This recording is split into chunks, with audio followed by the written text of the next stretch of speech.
Hello and welcome, dear favorited listeners, to our unnamed movie podcast, where my name is Sam.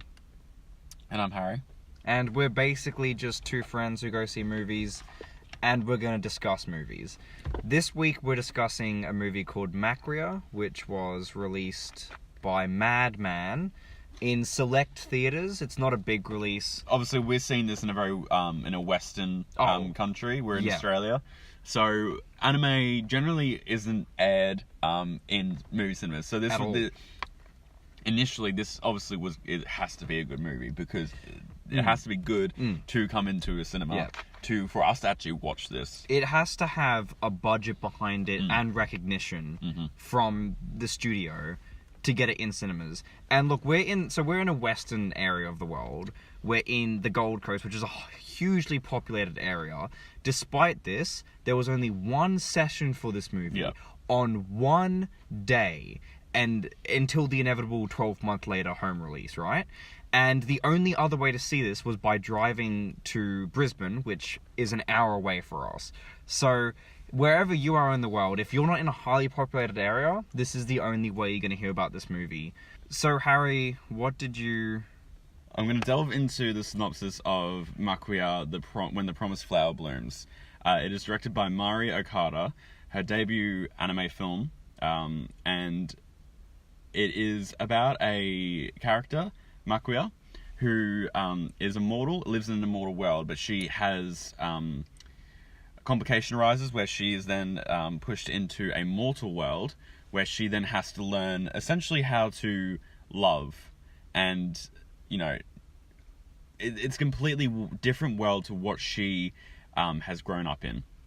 She is quite young when she is thrown into this world, and it follows her and a love relationship, not what you would expect, where it is a... husband, wife, girlfriend, boyfriend relationship. It is instead about a mother and a son, and it is her struggle with dealing with this emotion. We're going to jump into non-spoiler territory at the moment, just for a few minutes to kind of explain how we felt and how this movie was set up. So obviously following this character, Maquia, she's a very, I guess you could say, emotionally unsure character. She doesn't really know how the world works outside of her immortal world. And it's... Why are you smirking at me? Get fucked.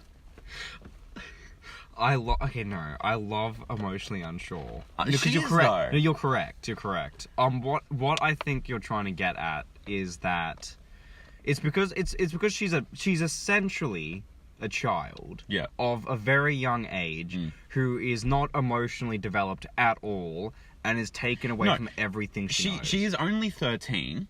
I believe is when it was established, when she had left her immortal world. Right. And she's still questioning the world itself. And she's being brought up in the immortal world by an elder. You never really find out her name.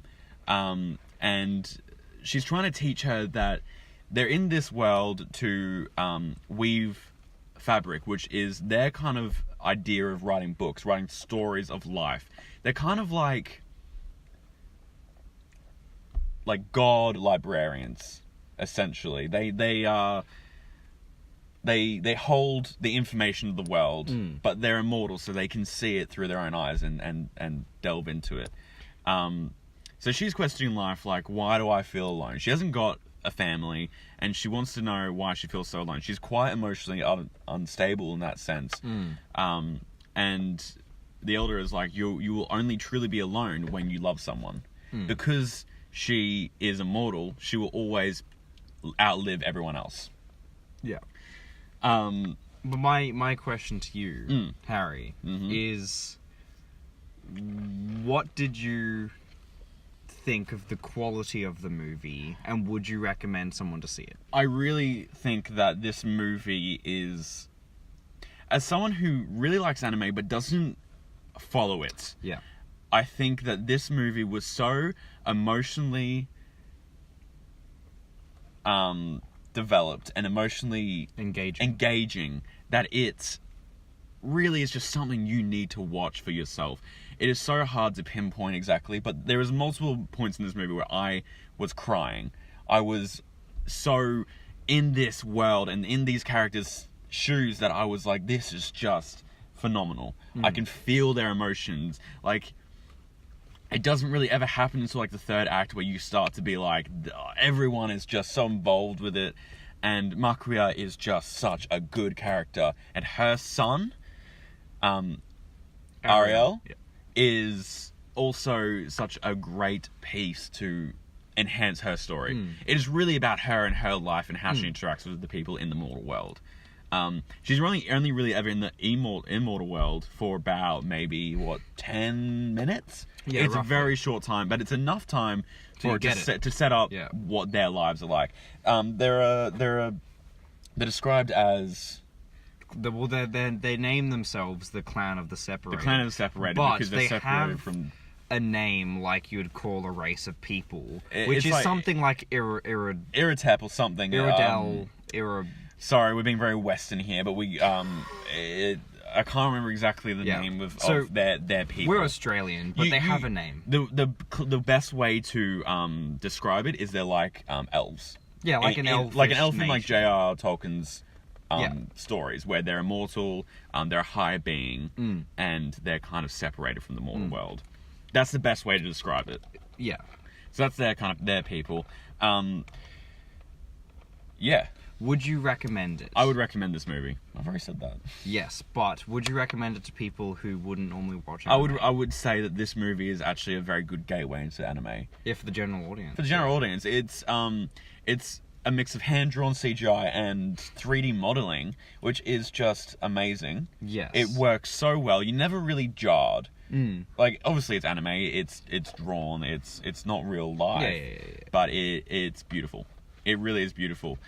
The Maquia's people have an elegance to them, and then you have like the brutish kind of force of the mortal world. It is like essentially Earth, and then these people live in a plane where it's on Earth, but they live in peace, essentially. They're kind of like a fairy tale, is how it's described in the movie. Yeah, definitely. They're like, the world used to be what they're like, different races, but now it's turned into just a mortal world where it's just humans. Am I gonna? Yeah, Sam, you go ahead. Right. You try and explain Yeah. So some of it. I had something on my mind. Yeah. And it's now left my mind. Oh, sorry. But no, it's not your fault. I just totally forgot it. What I would say is, if you can see this movie, which you might not be able to, or if you're watching this to decide whether to watch this movie, or if you're just interested in general about the movie, I would say that you should see it, because it's about 2 hours long. It is literally one. It doesn't feel like 2 hours though. No, which it doesn't. Great. It's an odd movie because it's not an anime. It's not a TV show. There's no fan service. It feels like a theater movie. Like, it feels like this story Very theatrical. could have been live action with a full Hollywood cast, because it doesn't have the things that you expect in anime at the moment. It doesn't have the fan service. It doesn't have the really crappy dialogue. It doesn't have like the girls who are falling in love with like a dude. It is a straightforward it's so movie. unique. It's so unique. It would remind you of if you were around when Studio Ghibli was releasing movies. Studio Ghibli, no matter where you were, you could see those movies in theaters because they were actual movies. And in terms of this, it is very much along the lines of a Ghibli film, because it is one of those movies where it's MA, and I do need to mention that, in case you were like, why is this MA? There's war scenes, but as well as this, it's actually a very adult story. It's a very adult story. Like, it's not a movie for your kids. It's emotions that kids will not get. You wouldn't understand it, and it would upset you Yeah. if you were a kid. So in case your kid or anything wanted to watch it, it's definitely aimed at adults, and I think that's why it is MA, not necessarily and why full of it violence. does so well with what it is. Yeah, it's an adult story which doesn't have any of the tropes of anime, and the story is mature. It is well told. everything about the movie works on like a this is a movie level. I would say that you should go see it. There's not much that you can say that's negative against it. Yeah. Like it has goals that it was set out to accomplish, and it achieves the goals. I feel, I don't know what what the goals were, but it's a good movie. You should see it. So it has my recommendation. Now we're gonna go delve into spoilers. Yeah. We're kind of just gonna explain how we felt during the movie, pinpoint key scenes, and just why it works so well. I think because I really can't say anything negative about this movie. Personally, I definitely came out of the cinema just in shock and in awe of how much of an epic this movie is. Because you explained it so well, Sam, where it is literally an epic. It follows this one character who goes through multiple one generation in particular, but you know, by the end, she's doesn't look any different. Yeah. So physically, she doesn't age. I think a good way to like begin a discussion of the movie is really like, at the end of the day, what this movie is it's called Maquia. It's named after the protagonist, and it just follows it follows one generation of a character who cannot age, and watches a generation of all these other characters as they age through life. And how it is, the reason why we've both described it as an epic is because despite the fact that it is a small family story about a very small cast of characters, you watch them through many stages of development. You watch from child to teenage angst to adulthood to family man. Like, you watch all these characters as they develop, and through the years, even the more minor characters that have 5 or 10 minutes of screen time, you like, see them. So you see them 10 years, then you see them 30 years on, then like 40 years on, and they've changed so much. But you, from what you saw like 20 years ago in that character, you understand why they're appearing now as they are. And the reason why that works so well is because you don't expect, you go into a movie and you're just like expecting like a story about something, like a story about a war, or a story about like a haunting or something. But this movie was literally an epic, like a Ghibli film would have been. Like, it's like Spirited Away in the sense that there was so much ground covered in 2 hours that you feel like you've gone on a journey.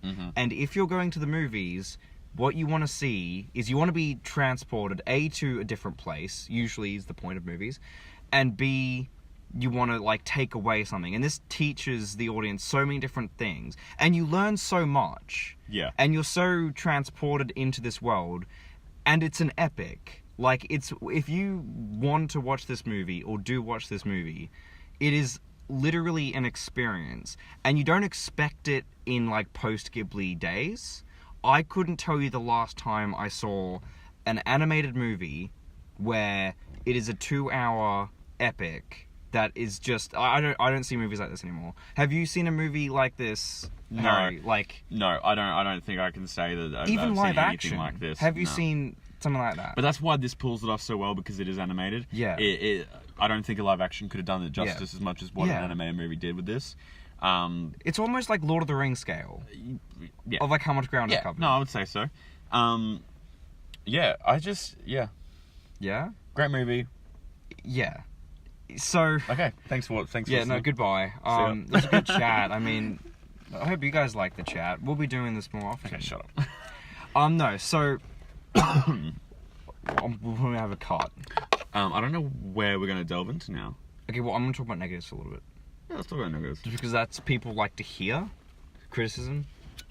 Okay, so because despite the fact that art is subjective and all this crap, I find that whenever I watch reviews or discussion on things, I love the bit where the people talking go into what they didn't like, because A, it's controversial, because everyone either loves or hates something, and B, it's interesting. Obviously, everything is subjective. Everything is subjective. But just to add a little bit of drama into this podcast, negatives that I found, and see, the good thing here, Harry, is that you you pretty much you just said that you have very little negatives, almost none. You just said you had no negatives, and that's why when I talk about my negatives, I want to hear what you would say about. Yeah, no, I'm interested to see what you think. So, yeah, well, what are your negatives? So, what do you negatives, think was negative, bad about this movie? So, okay, bad is a stretch. Bad is a stretch. Just this these movie are was not just bad. nitpicks. Bad is not a good. It's just things Yes. that they could have improved, I suppose you could say. So,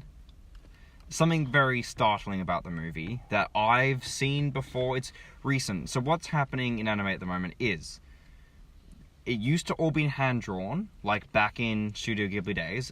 Those movies are just hand drawn animation frames.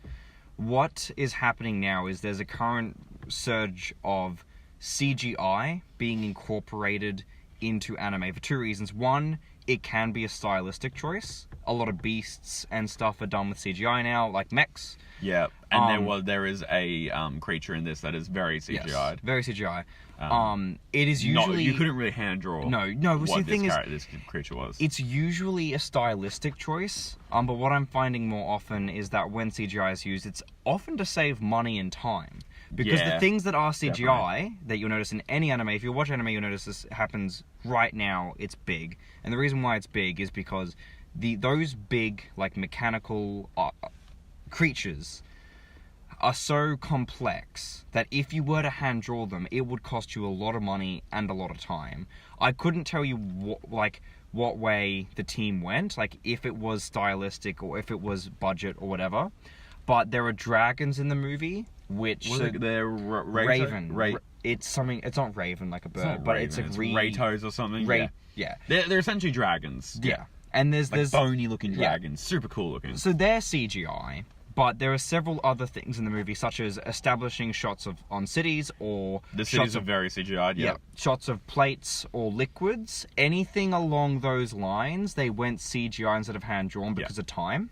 But it didn't jar me from the movie, personally. All I would say is they mixed, because even they went as far as to make certain character models and movement. Like, let's say you had a hand-drawn character, but let's say they were going to spin the camera around the character. So, what they did is they then went from hand-drawn and mixed that in with CGI on the character's face. So that the character, yes, was CGI, but mixed so well with the hand-drawn animation that it was fluid. The only points where the movie suffers for this is, in particular, there is one scene where there's a festival and a dragon gets stabbed, and you could tell that they didn't have enough animation frames in the CGI of the dragon, and so it looked like it was almost lagging. Yeah. Which is, it's a bad way, probably a poor way to explain it, but it looked like their computers or whatever were struggling to render everything on screen. Like, literally. Yeah. There was so much on screen, there was so much happening. Obviously, because the dragon being stabbed, it had a reaction. Had a huge reaction. A dragon reaction. And it was a CGI dragon hitting hand-drawn people on a bridge. Very impressive. Very impressive. But, because it was CGI, it was a bit jarring. I suppose would be the only time it really was jarring. Yeah. I guess you could say.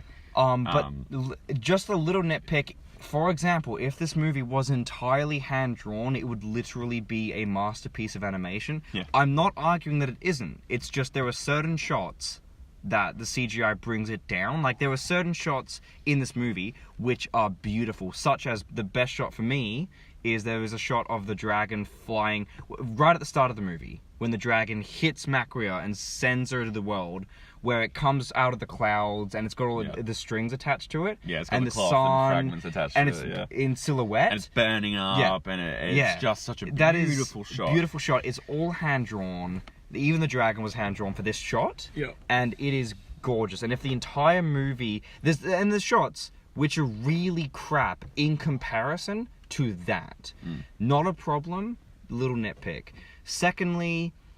this happens a lot with anime. If you watch a lot of anime, particular in movies, this happens every single anime movie I've ever seen, even the best ones like Your Name, have this issue where there are significant time jumps or shifts in the narrative where you're thinking, what just happened? how did we get here? And there the was reason, one particular part where it there did is a this. part. It was probably the third act. It's third act. Where they kind of had to continue story. It would have been nice to have a little bit, like maybe like 20 minutes extra of kind of continuing story, where it was kind of Ariel's life. I think what they could have done is explain how he got from where he went in the second act to the third act. Yeah. Same with Maquia, how she got from the second act to the third act. Yeah. It was a very big time jump. Kind of, especially with Maquia, it didn't seem like a big time jump, but obviously because she hasn't aged. Yeah. You can't tell the difference. Can't. Ariel, you can. So yeah, a bit jarring that part, definitely. And more on a technical level, why it actually, in case you're interested, why it actually happens is if you're writing a live action film and shooting it, it's so different to anime, because imagine trying to write a film that needs to be animated, that is a fantasy film epic that spans 100 years. Mentally, you have to work out the pacing of this. And in order to do that perfectly is almost impossible. Studio Ghibli was one of the only company to ever pull this off. And so despite there being pacing issues here and there, they've still done a fantastic job. It just needs to be noted that there is a bit in the movie in the third act. It's when Ariel goes to war. He chooses to sign up to the army. He chooses to leave Maquia because there's a bit of a conflict between the two. Yeah. He's struggling to deal with the concept that she's never aging. And he can't deal with it anymore. And he's grown up with being her son, but he's now older, looks older at least, and is struggling with that concept. He doesn't quite get it. And then it jumps to him being an adult with a wife, with a baby on the way. And the problem was, though, is that they had so you have this bit where the movie, I don't know how they did it, but there's up until this point in the movie, it's been about 30 or 40 years, or probably 30, more like 30. But during... I wouldn't, what, between second no, act and third act? No. I'm trying to say from the start of the movie to the point where he leaves for war. Yeah. So what they've managed to do in about probably an hour and a half is do 30 years of a character's lives, including moving locations, meeting new people, finding new jobs, and there's not a single pacing issue. No. I don't know how much time they spent writing this, developing this, but you never feel jarred. No. And it makes sense. Live action... You don't want to watch their whole entire story. Yeah. You don't want a montage of how they got to places. Yeah. It makes sense in how they are dealing with this mortal world, especially Maquia, and dealing with her having a son. Because she found him when she was about 13. I think, again, it was referenced in the movie that she was about that age, because I think it was... later on when Ariel is told that he is the same age as when he was found by Maquia, and she, they're trying to deal with this whole entire situation. Her having a son, her still looking like a 13-year-old when he's probably about the same age. And so, It's odd because they balance... Maquia goes through, literally at the start of the film, she's a child and has the emotions of a child, to being a mother, developing 5 or 6 relationships with other people, growing up 10, 20, 30 years, and you believe all of it, and you never, I don't know how they did it. It's masterfully done. The reason why we are talking about this movie in such a high esteem is because something like that we can't do. No. Someone like this who comes along and makes a movie like this, very rare, and don't know how they did it. Huge praise for that. In terms of other negatives, I don't think there are any. No, okay, so, I think that's pretty that. There's one thing, okay. and it's I really didn't like.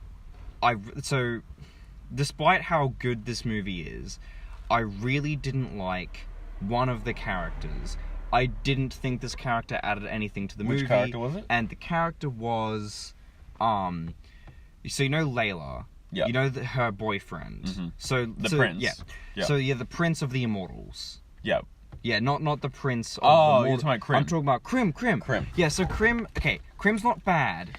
Just not a lot of character depth. But the problem was... kind of, in the third act, Yeah. you didn't believe him. Exactly, and the reason why is because they set up a relationship right at the start of the movie, but then you don't follow the boyfriend, you follow the girlfriend. Yeah. You don't follow the boyfriend. He's obviously brooding. He's real upset that he's lost his girlfriend. Well, essentially, the whole entire race has been wiped out. Yes, that happens. Yeah. The mortal world decides to invade the immortal world because they want their immortal life. They want their essence. They're trying to figure out how to get that. Yeah. So their idea That's is brushed over, but that is pretty much. But how it's brought out in the first 10 minutes is they come and they're like, we need the elder.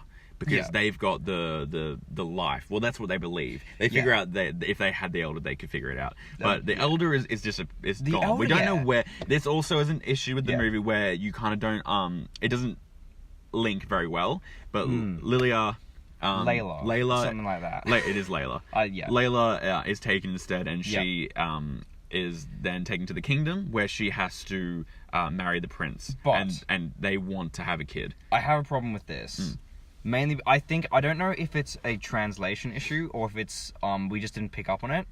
But at the start of the movie, Maquia is the main conversation is Maquia talks to the elder of their people.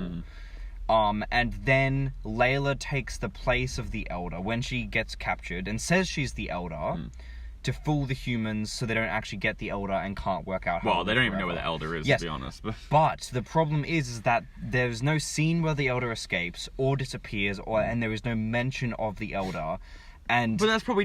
We don't really need to know what happened to the elder. No, we don't. It's just lost in translation. I think it's something that's lost in translation because it was something that was... The problem that I have with that is that it was always on my mind because it was a huge plot point that would have changed the movie. Yeah, I was definitely trying to figure out the situation going on, especially in the third act. I thought that Layla was the elder. Yeah. I connected there. Yeah. That's not true by the end because the humans clearly mentioned the humans are like... Layla does not have the correct blood. They mentioned that she's not right. Either that or their plan just didn't work because they wanted an offspring of a mix between the prince, which is immortal, and Layla, which is an immortal, to make another immortal. So they could kind of figure out how to do that. They really what they're trying to do is trying to gain power because their dragons are dying out. Whether that be because they're in captivity, which is also a strong thing, strong theme where it's like captivity is a big thing. They're in captivity, and Layla is always like, we're the same. Like we're in captivity. We're eventually just going to die out because we're not living our lives freely. And so this kingdom is just trying to get the power back so they don't get overtaken, which in the third act happens. They have one dragon left. They don't even use it in the third act, which I found quite interesting. But I guess maybe because it just was too weak, or it could get the red eye, which is what happens when they die. I really liked, in regards to the third act war. That's the pacing problem that we're talking about happens because it just goes from nothing to Krim captures Maquia, then the son Ariel's in war, but married to and has made pregnant the girl that he meets right at the start of the film, and there is a chapter there where he trains for war, where he meets the girl, where he goes back to his hometown. There is like a huge chapter there, especially with like Maquia just going and with Krim, and then Krim, because literally there's only one scene where it's Krim, Maquia, and Krim's like, we're gonna take the war on, and we're gonna fix our people. Yeah. Essentially, and then Krim they go into war. Because in the second act, Krim, this is right after their people have been decimated. Essentially, probably about 5 to 10 years. Are you talking about when Krim captures in the Maquia? in the second act. Oh, okay. When Krim and Maquia meet up again. Yes. Because I think Ariel is about 6 at that time. Yeah. His whole pretty much objective is to rescue Layla because she's against her will. She doesn't want to marry the prince. She doesn't want to be in that world, and he's really trying to fight for her because they're a love interest. They love each other. Yeah. And by the third act, he teams up with the other kingdoms to be like, we need to take on these guys. So because his objective is to just save Layla. Yeah, essentially. But he needs Maquia as well. But he went from being a resistance fighter, which you sided with, to a psychopath. Yeah. And my problem with that is it feels like it's adding drama where, like, you don't need him to come in and be all psychopathic drama guy. Yeah. But it would have been totally fine had we followed him enough to to sympathize. Especially but because he just comes in psychopathic. Because he leaves Maquia in the second act when they fail to rescue Layla. And then there's a flashback where Layla is explaining how they stormed the castle. Yeah. And then him and the other kind of his people are killed. Yeah. And then she's like, "How are you alive?" And he's just alive. Yeah. So that's not really explained at all, which makes it jarring, I think. So all I was saying... But that kind of... I think that is why his character is how he is, because he has seen all his people die, and all he wants is his love. He wants Layla. You know, this story is very... It's just about dependent on love. Yeah. But the main story with Maquia and Ariel is not a typical love story. It's a son and a mother dealing with how to become a mother when she's not. Yeah.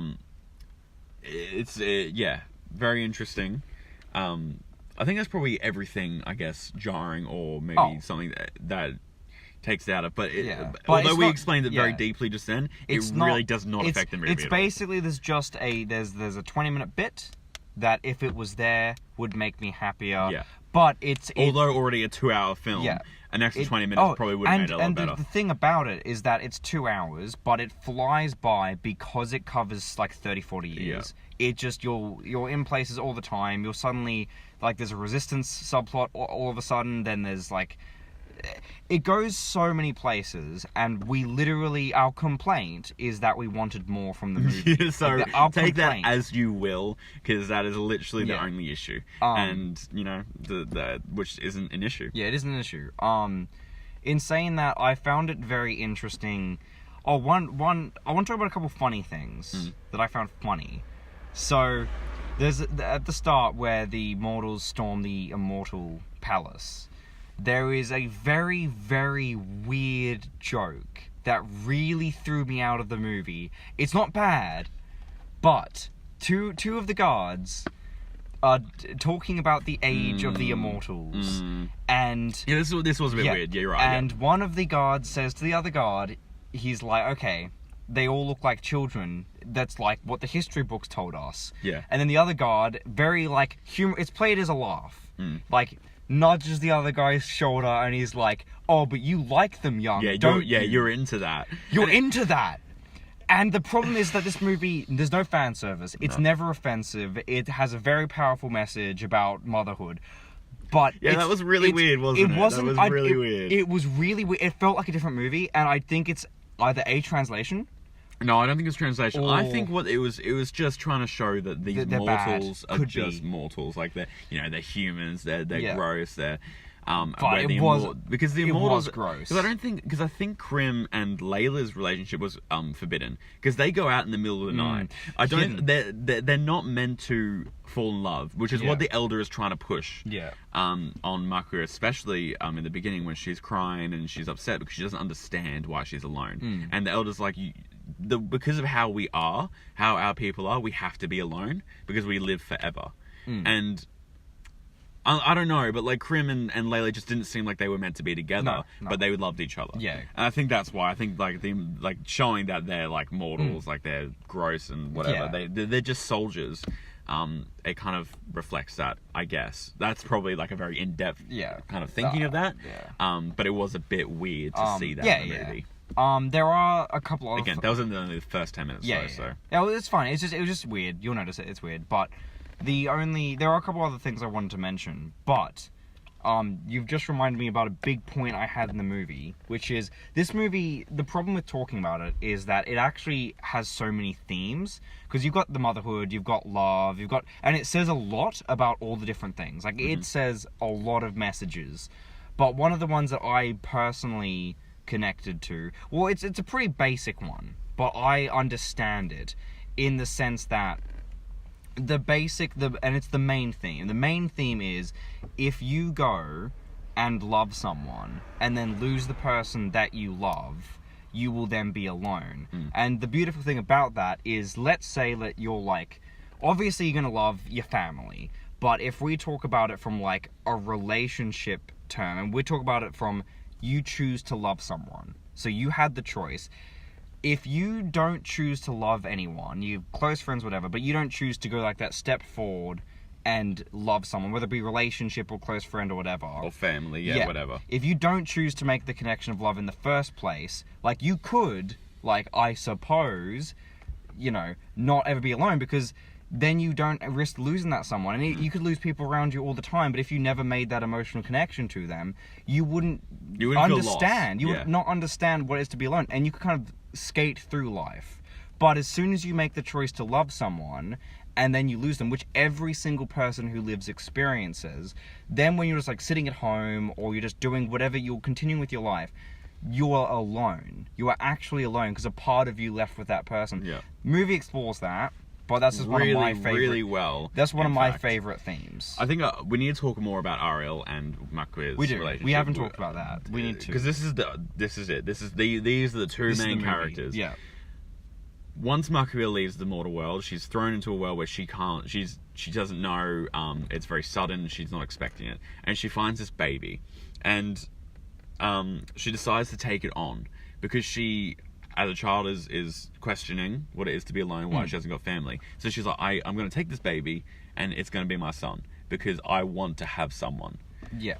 As much against the wishes of the elder, where it's saying, don't find someone you love, otherwise you'll truly be alone. And also, the baby was going to die. So for someone like that, she couldn't not. So she took it. Yeah. She took it, and the first act is literally, she runs into another family, and that mother helps her raise... Be a mother. Be a mother, essentially. She teaches her, like, the basics of it. But it's also Maquia trying to learn how to herself to be a mother, which she doesn't quite get there. Yeah. She's trying her hardest, but it's still hard, because she's only 13 at this age. She's a kid, and so despite everything that happens, like, she's trying hard, but she can't, like, there's no perfect mother. Yeah. But the point is that if you try, you are, in a sense, the perfect mother. Yeah. And, you know, the first act where Ariel is kind of probably about 6. Oh, something like that. 6 years old. He loves her. He's like, you're my mom, like, you know, I love you, you're everything, like, you don't cry, you're strong, you take care of me. And it's great, it's so good to see this. And then it jumps into the second act, where they're in the city, and they're just trying to live. She's hiding her true identity, because obviously she's a rare commodity, and people would, if they knew who she was, she would be a high target value. Yeah. And he's pretty much an angsty teen at this point, pretty much the same age as what she looks like, and he can't quite understand what's going on. He knows she's not his mother, so he just stops calling her his mother. He doesn't see her as a mother anymore, and this really hurts Maquia a lot. She has given so much, she's done so much to help this child, to raise it as her own, and he's not quite getting that. He's struggling with that idea. Because she also doesn't blame him for that. She gets it, she understands, because she's also trying to figure it out herself as well. You know, you see her in a tavern working her ass off. She's the only waitress there, and she is just doing everything so she can get money so she can feed him while he's working as so. But they're undercover as a brother and sister, because they look the same age. He grew up to her age. And so eventually they run into an old friend. I can't remember his name, actually. It starts with a J. Are you talking about the bandit guy? Yeah, or are you not the bandit guy. guy. The friend. The friend, the friend they grew up with. with. Oh, well then you're talking about... Anyway. Someone. He gets introduced into it, and he's quite good. He's a good connection, because he was there when Maquia was starting to handle being a mother. Yeah. And now he's here when Ariel is trying to figure out how to be a son, essentially. But one of my favorite things about, like, that whole sequence of events, right, is you've got, because it does it really quickly, but not jarringly, but it goes from completely loving Ariel, right, to finds out that she's not, because all this time he thinks that she's his biological mother. Yeah, then, when he's 6, like the first act, Off camera... he figures it out. He figures it out. Obviously, of growing age, he's like, well, you're obviously not my mother. He figures out he's not a mother. B, he feels like he's not doing enough, and these two things conflict.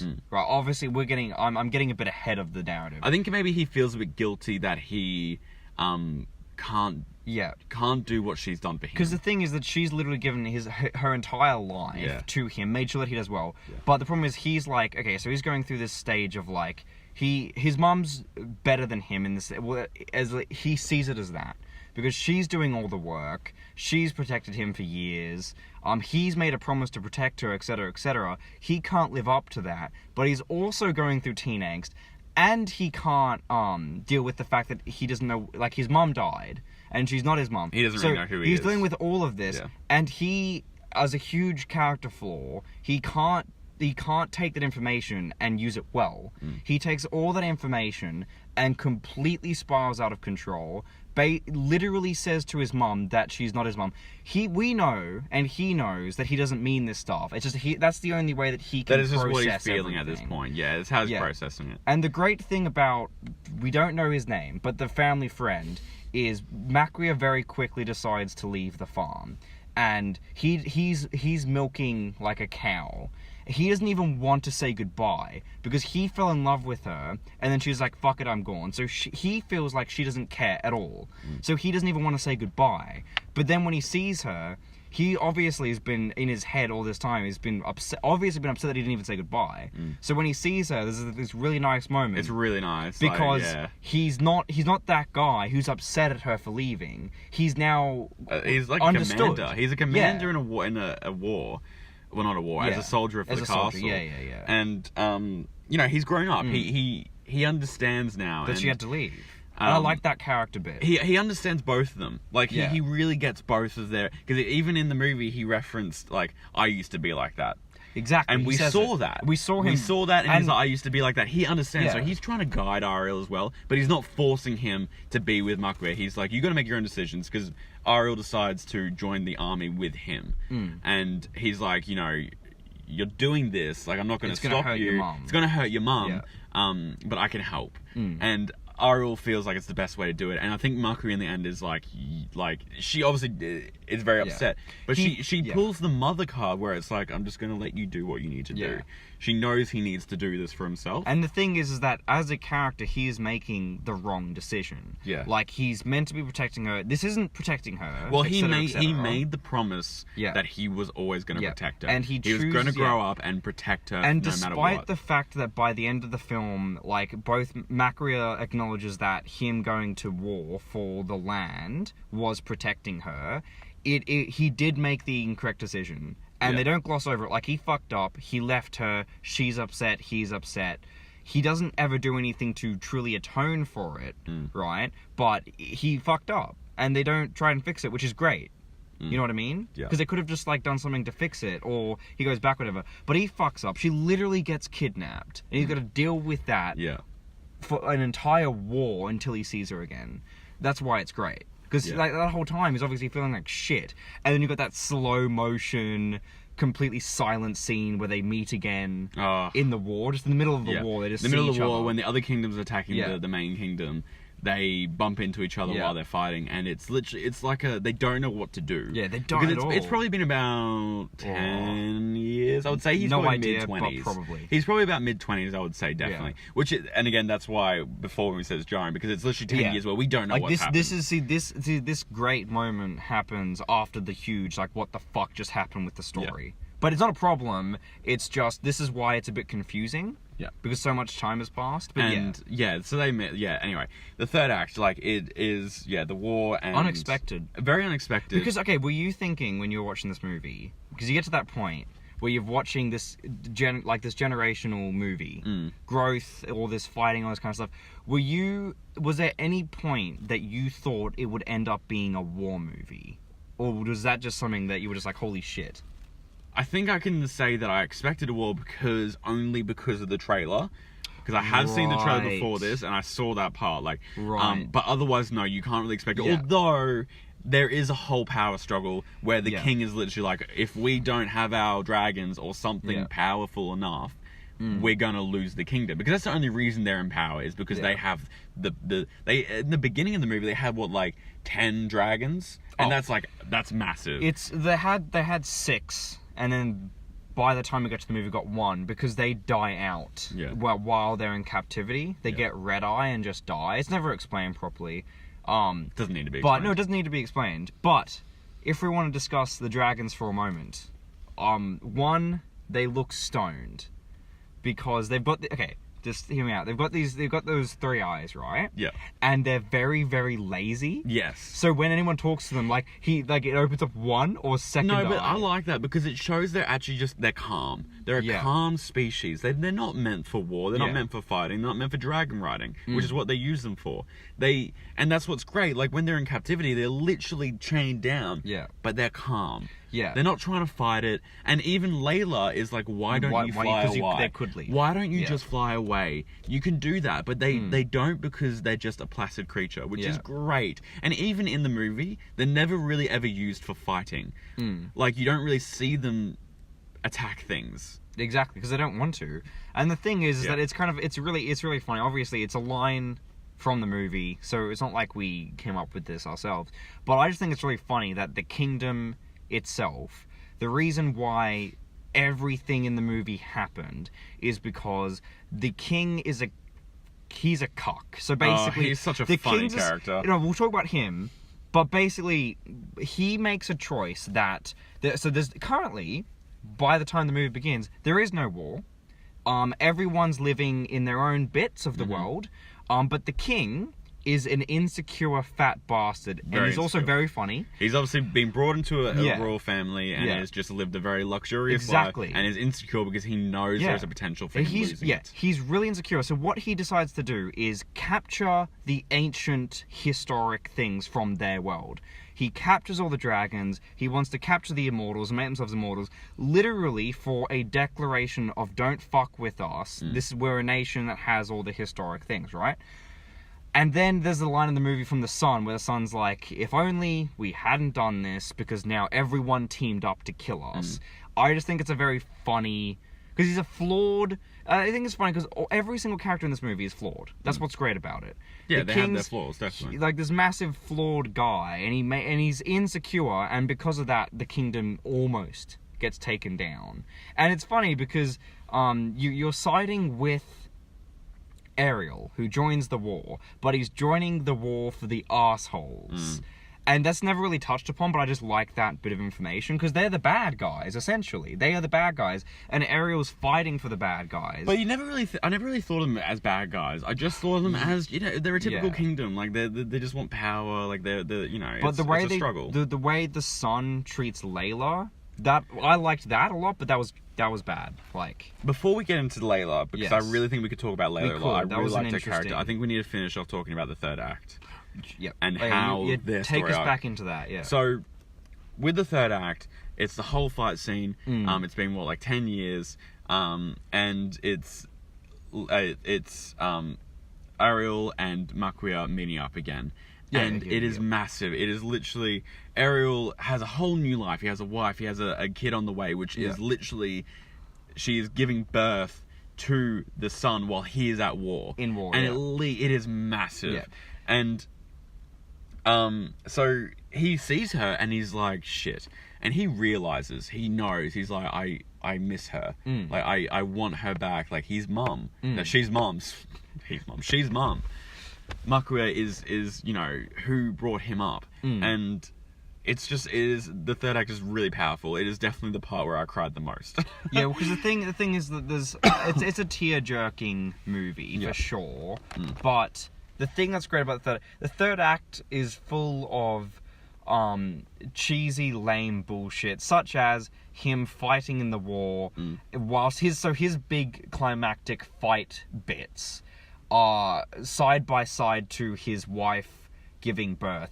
It's really like convenient plot bullshit, but but what I'm saying, it works. It works in the context of the movie. If this was live action or anything, it would be terrible. But because this movie has a supernatural feel to it, like this fantasy epic, seeing his wife give birth with his mum, and then him fighting in the war works. Because essentially what happens is Maquia is separated from everyone, and she's like, this is like when I found Ariel, because she heard Ariel crying in the distance and went to find him, and then all of a sudden she's hearing screams from Ariel's wife. But isn't that? And then she goes to find him. It's so creative the way they because like she's just thinking about the first time, because she just saw Ariel. Yeah. Then obviously she's naturally thinking about the first time they met. Yeah. But then that sound carries her, yeah. through to the next. It Yeah. really works. And so she It goes really meets up with the mother, Yeah. and she's helping bring this child into life. Yeah. And there's a great like reflection of when the kid is born, and it holds Maquia's finger just Yeah. like Ariel did, and it is just so emotionally epic. It really reflects on her character. She's just a loving, hardworking, caring character that, you know, it reflects it really well. It's Ariel's daughter, just acting as literally as Ariel did with Maquia, and it is perfect. And during that scene, they fake kill off Ariel to increase the drama. They increase the drama. Yeah. They don't show it on screen. They don't. They basically they make it look like Ariel was killed when his baby was born to add dramatic weight to it. But it's not like it sounds not that bullshit. bad. It's not that bad. It's not that bad. No, but it's really it works. It worked, yeah. Because like even if he died, I could imagine like, him you could dying. you could see I it could would imagine still him dying. work. Yeah.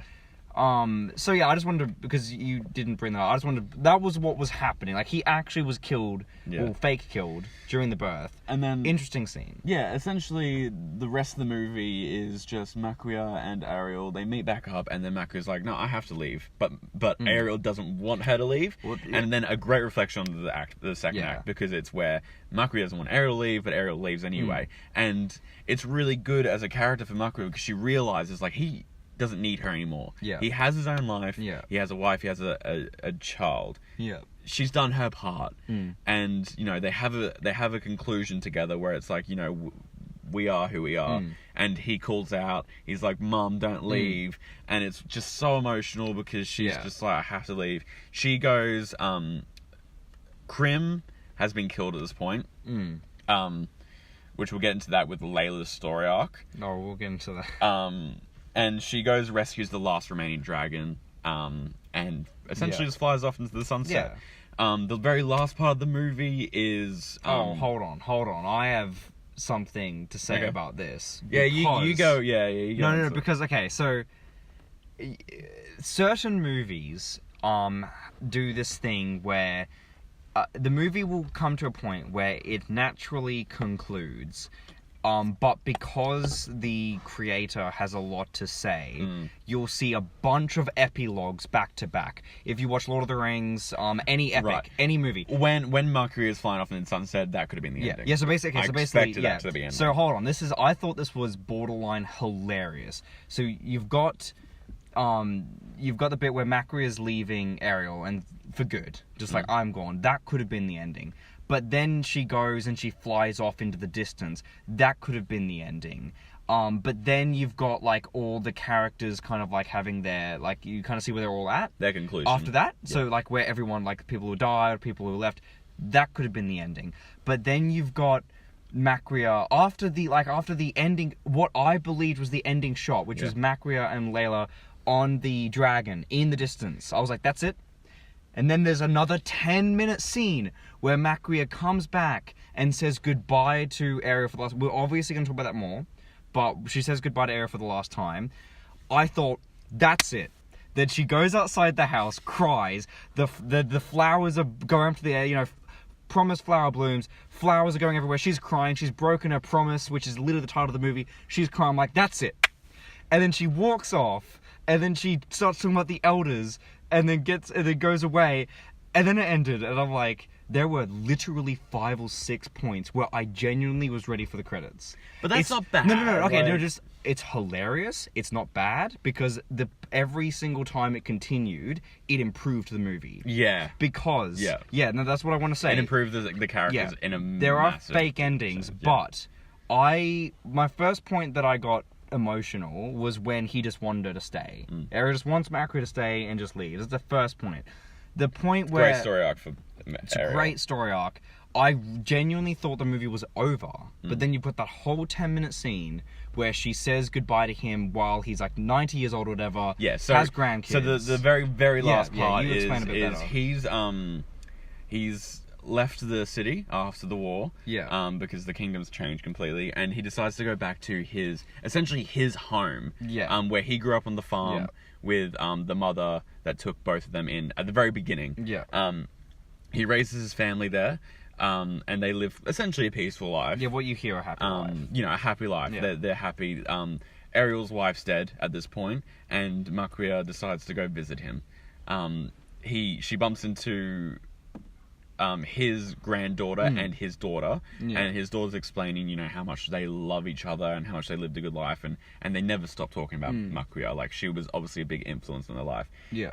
He's in pretty much on his deathbed. He's not really conscious at all, and it's just a massive flashback of all the emotional parts of the movie between those two characters, and it is just, I couldn't hold back the tears, because it just sums up the movie perfectly between those two characters. You go through all of their journey together, and all he says at the end was "welcome back." Yeah, which is a recurring narrative. Yeah, it's like "welcome back." Like, she said it to him a lot, and then he says it to her, and it's just it's perfect. And that's pretty much the ending. Yeah. Like, and then he falls either back into unconsciousness or dies. It's either one. I think it's just he dies. In my opinion. In my opinion, yes, Yeah. I think he died in that part. And then she leaves and, cries because, everything's happened. Also, something to note, like, when they're flying away, Maquia and Layla, they're like, I promise to forget you, because they don't want to deal with that emotional hardship of them dying off and shit. So, she broke her promise, like you said earlier. Yeah. That's pretty much that's pretty much it between those two. Well, they fly away, and then... Well, no, that's not what happens on the Dragon. Because, okay, they fly away, right? And then Layla's like, oh, I promise to forget. Yeah. And then... Well, Makua's like, you will never forget, yeah. Yeah. But, in saying that, I'd have to say, so... I have a point which I can identify as the single... Like, this is the point that was the most emotional for me. And I want you to say what your exact point was. But it was. So it's obviously... Mine was obvious. I think yours in the same scene. Obviously, because the flashback scene's the most emotional. But of the flashback scenes within that scene, there is the bit where... Because one of my favourite moments between Maquia and Ariel's characters, right, was when Ariel runs away in the rain, right? And then there's just this stupid joke about the slapping of the stomach to, like, note that you're like a mum. But I genuinely found that funny when they did it earlier in the movie. And I thought it was a really cute moment. Yeah, really and cute, it was, because I emotionally connected to that scene and was not expecting to see it again. Yeah. So when they showed, like, the belly slap in the flashback, after everything that when happened she's after saying that goodbye, point, that was the point. I'm like, fuck this movie. But yeah, was yours the same? No, point? yeah, it was around that point. Honestly, I can't really remember. Right, yeah. I was just like, it was honestly very emotional. Yeah. But I agree, like, because they played it off so well, like you said, like, it was in the second act when Ariel still loved, first act I should probably say, where Ariel still loved Maquia for a mother, and he's like, I'm gonna protect you, like, you're a mother, like, they're being, like, hard, like, loving, and she's saying, like, I'm always gonna, like, be a mother and be protective and be strong. And then you get to the second act where he's like, I don't know. And then you get to this part where it flashbacks and you're just like, oh my god, like, he, it just sums up their relationship so well. Yeah. I think that's pretty much, like, great characters. So I think we should probably go and talk about Layla. Yeah, I think that's it. She's definitely the next most important character, I'd say, in this movie. Yeah. She is a good reflection on Maquia. I think they both share a very similar life, but with just in different areas. She was captured and had to be forced into motherhood, which she didn't necessarily want, but she really connected to because she thought everyone else was dead. Yeah, so she latched onto the child. So when she got captured, she's like, she knew she had to stay. She couldn't just leave. Like, it was going to be too hard. Oh, it should just be hunted down. Because when the rebellion kind of happens, like, they try and rescue her, she sacrifices herself to let Maquia leave. To run away from the guards, and and she's pregnant. Yeah, Like so that's when it's revealed she's pregnant. She can't go back to her boyfriend. Yeah. And she just has to stay and deal with it. Yeah. At that point. They didn't really touch much on Layla. Like there was like There's no time with Layla until the end. Then there's heaps of Layla stuff. Heaps of Layla stuff. But essentially, she was forced to have a child. Yes. For their experiment. Mamla or whatever. Memdal or something. Medmal. Medmal. That's it. Yeah. And then they forced her to never see her child again, essentially. She gave birth, and I think from what the movie pointed out, she was then just separated completely. She was, they live in the same castle, but never saw each other. After the birth, she was just locked in the room. Yeah. And one of my favourite moments with her character was when she completely loses it and knows that Maquia is alive, and so asks for Maquia for company, which is a very like I said, the best thing about the movie is how every single person, despite how good they are incredibly flawed. Yeah, it's very selfish. She literally condemns Maquia's life in the city just so she's not alone. Yeah, which is like they don't know she's like they're not looking for her. Yeah, but then when she reveals like, oh, I need this girl, find her. Yeah. Then they're like, there's another one. It was a terrible thing to do. It was selfish to do, but it made complete sense. But it's because she was so alone. Exactly, and again, it went on the theme of just aloneness. She had a child who she essentially loved because she's a mother, but was just not able to see her, and she was alone. So she just needed someone. She needed Maquia because they were friends back in the immortal world, and her character just was so defeated. I think is probably the best way to say it. And yeah, so it gets to the end, essentially. Krim finds her again, and it's like, we need to run away together. And she's given up. She's like, I just want my daughter. I just need to see her. And Krim's like, okay.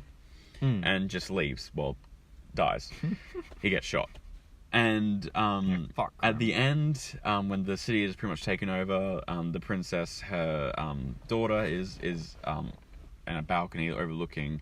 And she comes out, Layla comes out, and her daughter is like, who are you? And that was just so like, she doesn't even know who her own mother is. She knows of her, but she just doesn't know what she looks like. Yeah. And it's revealed, like she figures out, oh, you're my mom, and it is so emotional because then Layla is literally like, I just need to die. Yeah, I can't be your mother. You need to do you. Yeah. And because like at that point, it's like she can't actually look after the child. Yeah, no, it's too late. The only thing that she can do is either return to the immortal world or die, because there's just nothing left for her to do. So she just says goodbye, goes to commit suicide. Like literally, she's just like, I'm going to kill myself. Very emotional. That was the intention. And jumps off the building. Yeah. But then in true classic movie is saved tropes. Saved by Maquia on the flying dragon. It sounds really bad, but in context, it's not a cheesy bullshit moment. No, it works. Because she was meant to fly. Like her character it was like, you will fly. Yeah. Like I don't. Yeah. It's cheesy fucking crap, but it worked. It's because in the immortal world, she was adventurous. She was outgoing, like really active. Like she like the first scene you see with her, she jumps off a waterfall into the water. And it's like, Maquia, calm, and Maquia doesn't want to because she's shy and still doesn't. It's not quite there with Layla. I think Layla was a bit older than Maquia. Oh yeah, definitely. She was like a mum. Yeah. And so the whole thing with Layla is like, you will fly. Like you're in captivity now, and that's where Layla and the dragons really connected as well, because it's like, you will fly. You will be free eventually. Yeah. And so Layla's like, I'm gonna fly. I'm gonna leave. Yeah. Whether that be obviously her thinking she's just gonna fall and die, because that's it. Her life's over now. She's lost her child. She was forced into a marriage with someone she didn't love, and in a world that she wasn't familiar with. She was by herself. She was alone, and it just really was just so good for her character. Like really, really interesting to see. And then her and Maquia fly off into the sunset. Yeah, it's a good movie. I think that's pretty much as much as we could talk about. Yeah, I mean, look, the soundtrack's excellent. Soundtrack, the shots, like the city shots, are really cool. Yeah, it is a typical Japanese anime city. It's like Yeah. it's like unique, like big, like wheels, like carrying like water and food and like like zip lines and everything, Yeah. like And it's- hills, like yeah. the castle's like way up in the sky and like the city's like all It's a like underground. very creative, Very fantasy, Yeah. creative looking city, and it plays off really well because they shoot it very very Yeah. beautifully. Obviously mixed with a lot of CGI, like we said before. Yeah, so the but city shots I think the only way they really could have done it is was with with CGI. Okay, well the thing is that the city shots were entirely CGI, but it's very impressive. Like Very it's impressive. not. The problem is that the city shots 100% could have been hand drawn and would have been even more impressive. But it's like it's not a problem. No. Like the CGI was very good, and Very good. it was used effectively on that kind of shit. Yeah, one particular thing I liked about the soundtrack is there were many scenes where, like, a lot of the scenes in this movie went from, like, the best scenes in the movie were, it was just, like, like, a character's talking, right? Or just a chill scene. Yeah. And, like, this is, like, this happens, like, 5 or 6 times, and something emotional happens in the same room, right? And it just goes to 100. And there's either a fight or there's a big moment, but the soundtrack like ramps up like really quickly with whatever the drama is. So like for example, a perfect example of this I'm thinking of a perfect example. You say yeah. is Layla's when she meets her daughter and she's like, "Hello, Yeah. I'm your," and then out of nowhere, just goodbye. Goes to commit suicide, but it goes from it's a really chill scene. Like you're not expecting her to try and jump off the building. You'd never even think it, but the soundtrack's just there, and then bam, she's off the building. And I think that's probably the greatest thing I'd have to say, praiseworthy for the soundtrack, is that it managed to escalate scenes really quickly, did, yeah. but naturally, and then it would just go back to zero again. It's very cool. Soundtrack was excellent. Yeah, soundtrack was excellent. Yeah. Yeah, so like I think just definitely watch this movie, even if you're not like into yeah. anime or anything. Like I don't know, the story, the characters are so well created that like I was so engaged. I didn't realize how much time had passed. Yeah. It's something you need to see for yourself if you haven't already. Yeah. But obviously you probably have, and yeah, if you're an hour and whatever into a podcast discussing this movie, you've seen it. But in saying that, through what we're saying, you can kind of like appreciate it, I suppose. Yeah. I mean, I suppose the point of the podcast is just to like debrief about what we liked about it, because I'm sure it's what you liked about it. And if you have any negatives, I'm sure we covered it. If you didn't like the movie, though, I would be quite interested. yeah. Like I don't know if there's going to be comments or whatever, but Again, it's very subjective, Yeah. and probably our issue is that we have very similar opinions. Oh, no, like so yeah. we agree on work off everything. each other well. But I mean, I'm interested to see other people's Yeah. opinions on maybe what. But I just don't see any negatives really with this movie. It yeah, can't. it's not perfect, but I don't see, like, even if you really didn't like the time jumps, you really didn't like certain characters, etc., etc. I don't know how you could view this overall and go, that was bad, or I didn't like that. It doesn't make sense to me how you would get there, but that's just because we're coming from a position of really liking it. In saying that, though, this company it's gonna be years before they ever do anything again. But I'm very keen for what they bring out. Again. Whatever, yeah. If this director chooses to go back to anime or whatever, I would definitely follow this person, Mari Okada, just because, like, if she can do this, right? It's like, what's next? 4 or 5 years down the line, there'll probably be another feature or just back to TV. But I don't know.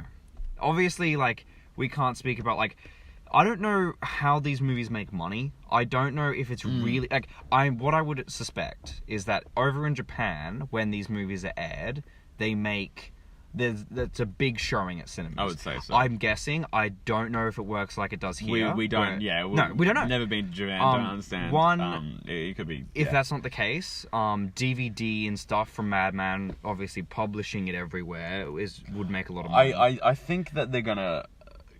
Again, this is a classic cult movie. I think Could be potentially. Okay, the I thing think, like is- you say, yeah. it's very easily compared to Studio Ghibli, where it is just an epic, a good set story, doesn't have a fan following, there's no lore, it's just as it is, but it's so beautiful. Like, I went in Australia, in the same cinema, in the same number cinema. They have, like, a cinema in Australia, where it's Cinema 7 at Pack Fair, if you're interested, where they show anime. I kid you not. Like, this cinema is the one that they put the special content in, like Godzilla or whatever. When I went to see Fate Stay, which you would know if you're listening to a Maquia podcast, it was a completely packed cinema. Maquia there was one session on one day in one part of the world. So if you wanted to see Maquia, you were there tonight. You know what I'm trying to say? Yeah. And there were barely anyone there. Yeah, it was probably like maybe a quarter full. Well, so, probably not even. No, not even. There was probably about 20 of us in that room. I would say this is either going to be really big down the line or not seen. Because if you or me if I had not pushed us to see this, that's it, you know? Yeah. Like, we would never have seen this. With the audience in the cinema, I think it was very, it was good to see who was watching it, because it wasn't stereotypical people you would think would go see anime. Yeah, so... It was very, like, there was literally a group of teens next to us. So six, like, 16-year-old... Like, it was like 5 girls and 1 guy, or 4 girls and 2 guys. There was like 3 guys and was it? 5 girls, 4 girls. Oh, so it was okay. It doesn't matter. There was a group of teenagers, and they took. See, the thing is, they took the piss. Like, they were laughing and they were getting really involved, but working off each other. But they took everything in. They were in the movie, so that when all the huge dramatic scenes happened, they were like crying and just going, "Holy shit!" It was great. Like, literally at the end, like, they're just hugging each other, like the girl. Crying. All the females are all just the like, girls were crying. They're just like, oh my god. Yeah. Like, this movie is just so good. So I think by this point of the podcast, you know what we think of it. In regards to, like, this whole thing as a thing that we're doing, if you've made it this far, congratulations to you. I don't know if we're that interesting, but if you think we are, that's fantastic. If you are watching this, though, and you are interested to know that next week we will be doing what we just did, but for Incredibles 2 an upgrade. That is the plan at the moment, yeah. That is the plan. One is a family-friendly movie, and one is a very, very violent action film. Yeah. So, great mix of movies. Looking forward to that. But, no, this is a new thing we're doing. We're just starting off. So if you enjoyed it, definitely stick around for the next weeks. Share it, if you think it was good, definitely, let people know. Wherever this is posted, there will be comments, whether it be podcast or YouTube. So just let us know, like, if you liked bits of what we did, or you have criticism as to how long we went on, or etc. That's all helpful. And if we gain even a small following, we will continue, because we're just doing this for our own personal... Realistically, we're going to do this no matter what, but it'll be, Yeah, we're just... Because we do this off record, just like we'll sit in a car, and we would have tonight just talked about Maquia for ages. So, we're going to do it regardless. We'll post it for the first few weeks. And yeah, I mean, I suppose if you found this, congratulations for finding it. I don't know how you found this, and if you watched it to this point and you're listening to this right now, you are one of the 1%, 0.00001% of humans, because this is an underground podcast posted, whoever knows, I don't know where this is getting posted, and it's 2 people who are not famous, who are just Australians who saw an anime movie and just talked about it for like an hour. So if you watched this, thank you. Thank you for listening. Yep.